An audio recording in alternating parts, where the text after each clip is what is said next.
It's May 19th, 2019, and you're listening to the LaChance podcast.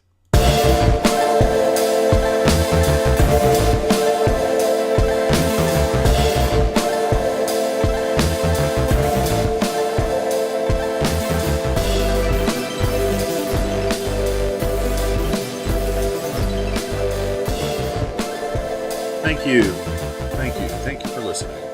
Thank you for tuning into the LaChance podcast, the latest podcast in an already overcrowded field of political commentary on the internet. Thank you. Thank you for listening. As we jump in this week with a new round of topics, completely different from last week's round of topics. I want to start off, if I may, by talking about what's happening in the build-up to the 2020 election with an eye to the Democrats and the media, specifically the Fox News channel. Now, you may have heard that weeks and weeks ago, Tom Perez, the chairman of the Democratic National Committee, made a major announcement that the Fox News channel would not be allowed to participate in any of the Democratic primary debates for the 2020 election. And this was, as they say, all about the base. The far left base of the Democratic Party despises Fox News. They think it's just propaganda because it's the only cable news channel that doesn't sound like all the other cable news channels, so go figure. At any rate, Bernie Sanders broke from the pack several weeks ago and decided to participate in a town hall event on the Fox News channel, and it got massive ratings. I mean, I don't have the figures in front of me, but I remember hearing that it outperformed all of the CNN town hall events, which have been going on for months now. And as a result of Bernie Sanders getting all this attention, because he chose to break away and do a town hall event on Fox News, other candidates started to say, you know what, I'll do a town hall event on Fox News. Sure, why not? So Pete Buttigieg is doing one, and Amy Klobuchar just did one, and other candidates I know are lining up to do them as well. But this week, Elizabeth Warren, senator from Massachusetts, dug her heels in and said that she will not be doing a town hall event on the Fox News channel. She even went into a long tirade about this on Twitter, explaining why she refused to appear on the Fox News channel. She called it a hate-for-profit company, which makes no sense whatsoever, but that's how she justified it.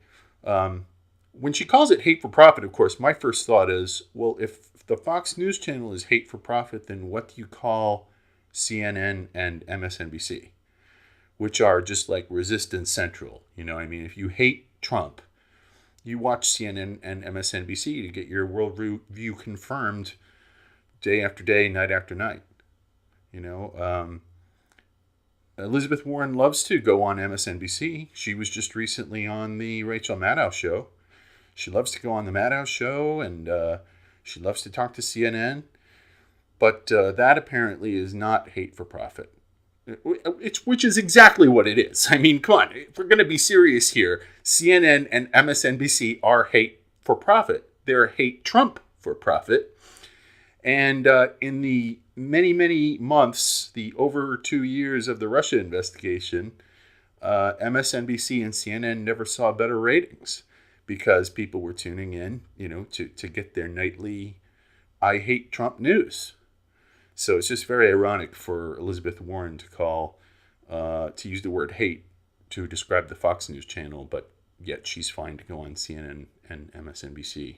It's utterly ridiculous. She also, in her long Twitter tirade, accused the Fox News channel of pushing conspiracy, which, again, is hilarious because CNN and MSNBC have been pushing the Russia conspiracy for the better part of 2 years. I mean, it's the entire business model of the Rachel Maddow show is pushing conspiracy.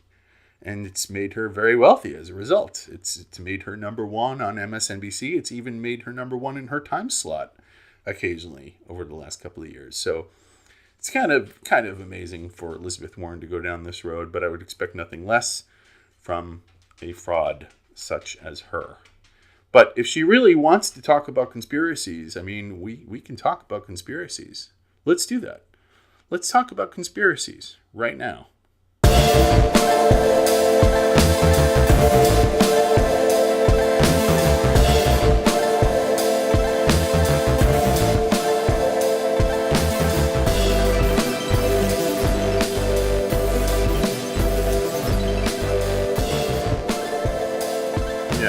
Yes, let's talk about conspiracies, Senator Warren. Let's talk about conspiracies. Let's begin with the most obvious one, the Russia conspiracy. The utterly preposterous idea that the Trump administration, or say the Trump campaign, conspired with Vladimir Putin and the Russian government to steal the 2016 election, which now that the Mueller report is out, we know is completely bogus.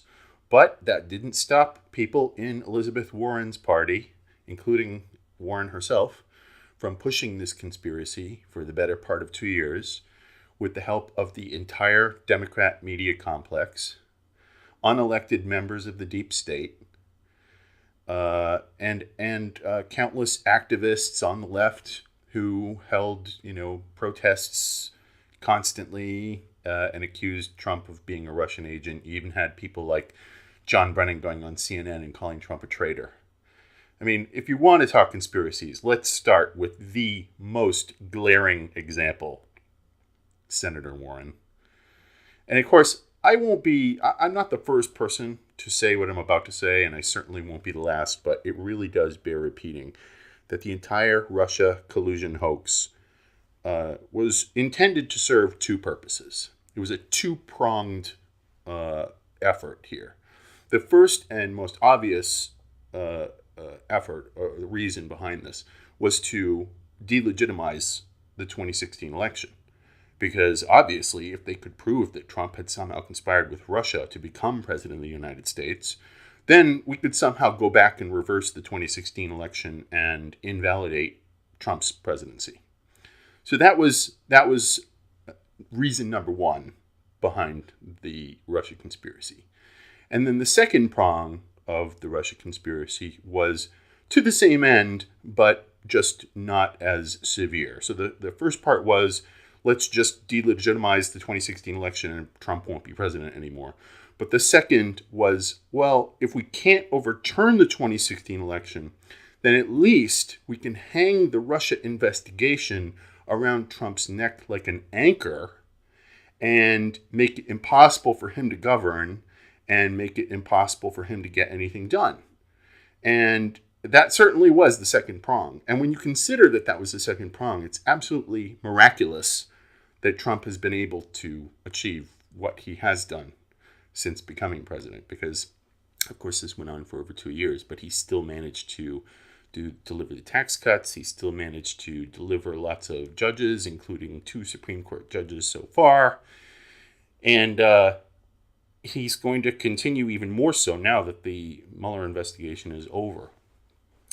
But conspiracy, yes. Let's ask Elizabeth Warren how she likes going on the Rachel Maddow show.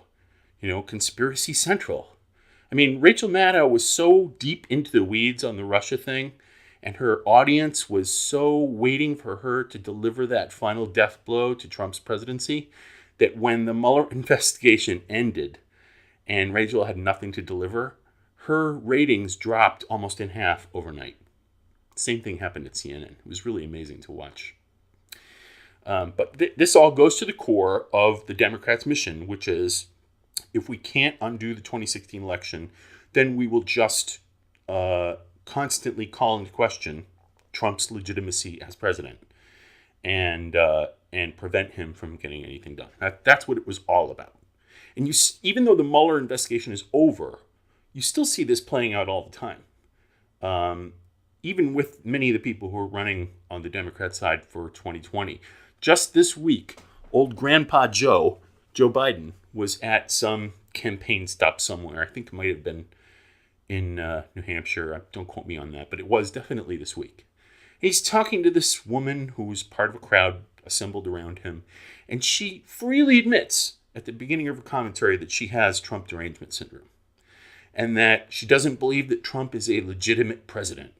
And she goes off on the Russia thing and the Putin thing, and she says that Putin is going to help Trump become president again in 2020. And she goes through this whole tirade. And remember that the key phrase here is that she said that she doesn't believe that Trump is a legitimate president. And at the end of this tirade, Joe Biden says, I absolutely agree with you. This is the former vice president of the United States, who's now running for president again. And he is telling a voter that he agrees with her when she suggests that Trump is somehow not the legitimate president of the United States. But Elizabeth Warren is going to lecture us about conspiracies?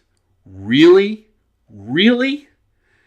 Now, speaking of Biden, if we want to talk about conspiracy, there's a little story that is sort of gaining some traction you may have seen in the far corners of the media about Joe Biden's son Hunter, who had this sort of questionable financial deal / arrangement with the nation of Ukraine, which he got by virtue of the fact that his father was the vice president of the United States.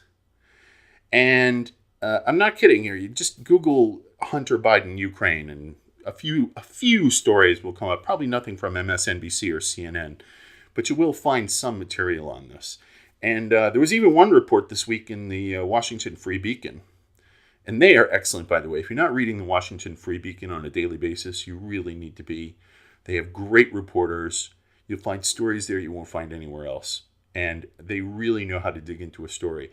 And when it comes to this story about Hunter Biden, being somebody from Boston, one of the things that really jumped off the page at me was this story at the Free Beacon about Hunter Biden's sweet deal, which apparently involved the nephew of one Whitey Bulger, who, if you're not from the Boston area, you may have heard of him anyway. He was kind of a notorious lifelong gangster and murderer who went on the run from the FBI and then was miraculously found a couple of years ago when all of the people who were involved in the conspiracy with him had died off and could no longer be prosecuted. They suddenly found him in California, and then they arrested him, and then he subsequently got murdered in prison, because that's what happens to guys like Whitey Bulger, because he gave so many people up throughout his criminal career. He finally got his comeuppance in jail. But anyway, so you've got Hunter Biden, the son of Joe Biden, who apparently has a connection to the nephew, one of the nephews of Whitey Bulger, which, I don't know. It sounds a little conspiratorial, don't you think?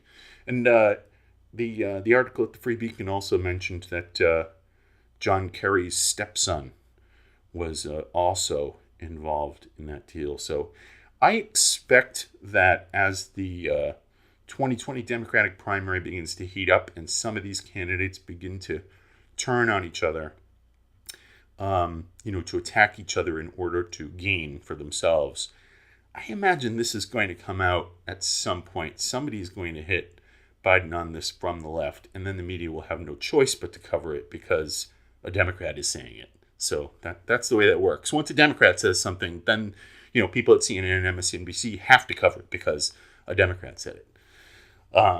So yeah, that'll be very interesting. It's funny, as long as I'm talking about Biden and people on the left hitting each other, one other side note before we go on. Last week, on the first podcast, one of the things that I predicted was, I said, if the election was next week, I predict that the Democratic ticket will be Joe Biden and Kamala Harris. And within 48 hours or maybe 3 days of the release of my first podcast, all of a sudden, a lot of people on the left started talking about a Biden-Harris dream ticket, which I just thought was really funny. I said, hey, I called this. You don't have to be, I don't know what the metaphor I'm looking for here is. You don't have to be John Edward, that guy. You don't have to be him, John Edward the psychic, not John Edward the politician. You don't have to be John Edward to predict that the ticket could end up being Biden and Harris, because all you have to do is look at the polling and look at the left and the hierarchy of intersectionality to know that if an old white guy is going to be on the top of the ticket, then the bottom of the ticket has to be a woman, preferably a woman of color. So that's how I arrived at that prediction. Now, the interesting thing is that this week, apparently, as people started talking about this quote-unquote dream ticket, this news got back to the Harris campaign, and they were not happy about it.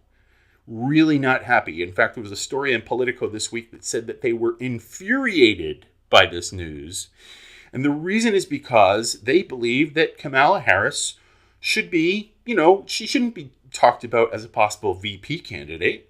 She's a presidential candidate in her own right. And I completely understand where they're coming from in saying this. But they were not happy about that comparison at all. And Harris, in typical Kamala Harris fashion, she tried to make a joke out of it. She tried to use humor to sort of smooth it over. And she was in some interview this week where she said something like, well, I think that Joe Biden would make a great VP candidate, for me, because, after all, he's got the experience because he's already been VP.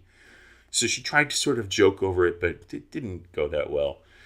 But anyway, and all of this kerfuffle between her and the Biden campaign will be like ancient history if the two of them end up on a ticket together. No one will even bring this up. And if they do, it'll be mentioned in passing, and it'll be like, oh, but that was, ancient history back in the spring of 2019.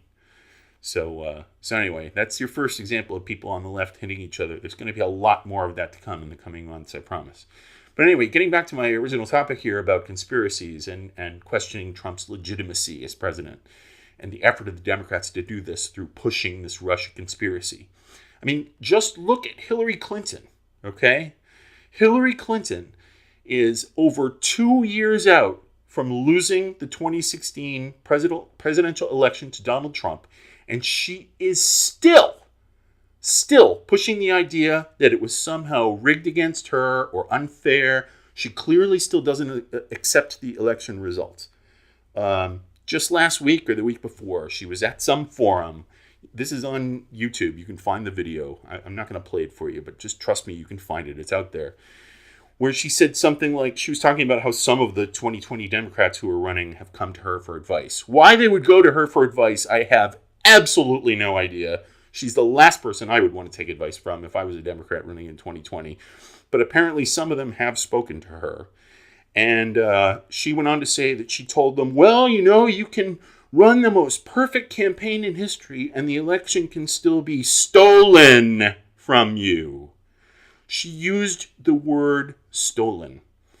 And this goes back to something that I've been saying for months and months and months, which is that Democrats never lose. Everything is stolen from them. In 2000, George W. Bush stole the election from Al Gore. And then and it was the Supreme Court back then. In 2000, if you remember, it was the line was, the Supreme Court stole the election for George W. Bush.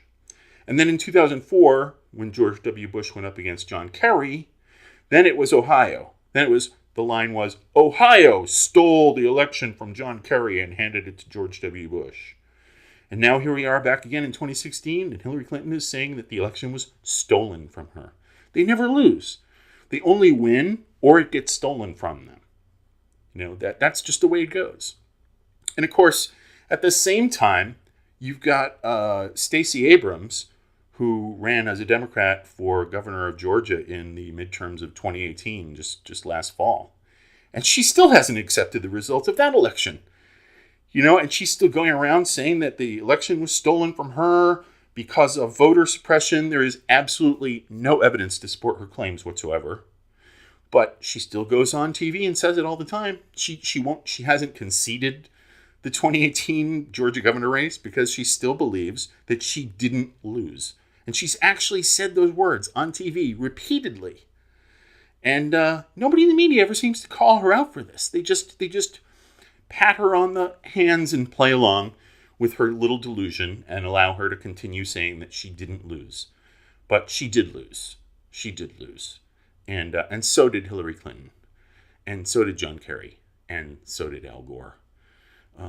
So, hey, Elizabeth Warren, I'm sorry if you don't like the truth.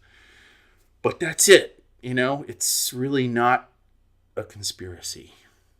Anyway, that's really all I have to say on that topic. There's one other thing that I want to speak with you about, and it's something that's happening in higher education, which, as an American, this really should outrage you. And if you haven't heard about it, I want to make sure that you know what's going on. So stay with me for just a moment, and we'll get into that.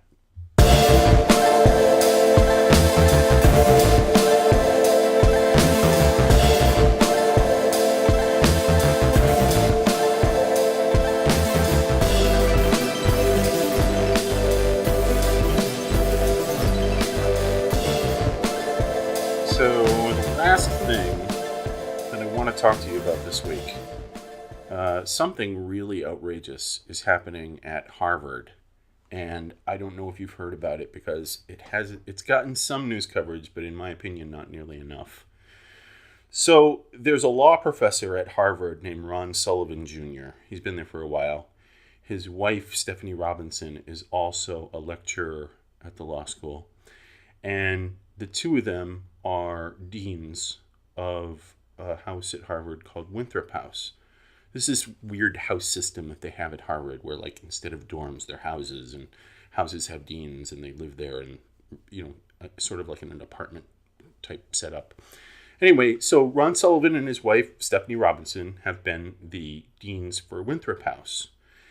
And now they're being removed as deans for Winthrop House. And the reason that they're being removed from their dean positions is because Ron Sullivan, who again is a law professor at Harvard Law School, last year joined the legal team representing the now disgraced Hollywood mogul Harvey Weinstein in his trial, which is coming up this fall. And so what happened is this: some social justice warriors on campus, some of whom live in Winthrop House and others who don't, have decided that they don't feel safe being around Ron Sullivan because he's part of the legal team defending Harvey Weinstein, which is absurd on every possible level. And to make matters even worse, the school, after these social justice warriors staged protests and sit-ins and wrote op-eds for the Harvard Crimson and got real angry, the school administration caved to the mob and is removing Ron Sullivan and Stephanie Robinson, who I should mention, by the way, are both black. They are, according to the New York Times, the first African Americans to be deans at Harvard, residential deans at Harvard. So here you have this mob of social justice warriors forcing out the first African-American deans at Harvard because they don't like the fact that Ron Sullivan, a law professor, is going to represent a controversial client in a controversial case. It's just so ridiculous. I mean, law professors, because they are legal scholars, just by the nature of their work, they take on cases like this all the time. And the reason they take on controversial cases and clients is so that they can write about it and teach about it, because they want to set precedent. They want to be part of written law. They want to be in books. They want to write books. I mean, if you remember, back in the 1980s, there was a famous murder trial where a wealthy socialite named Klaus von Bülow was accused of trying to kill his wife, Sonny von Bülow. And in his first case, he was found guilty. And then he appealed. And in his appeal case, he hired the extremely well-known Harvard law professor, Alan Dershowitz. And Alan Dershowitz even wrote a book about the case called Reversal of Fortune, which was turned into a movie in 1991, starring Jeremy Irons. fantastic movie. If you've never seen it, I highly recommend checking it out. There's even a great scene where the actor who's playing Dershowitz has to sort of explain to one of his graduate students why he's going to represent von Bülow.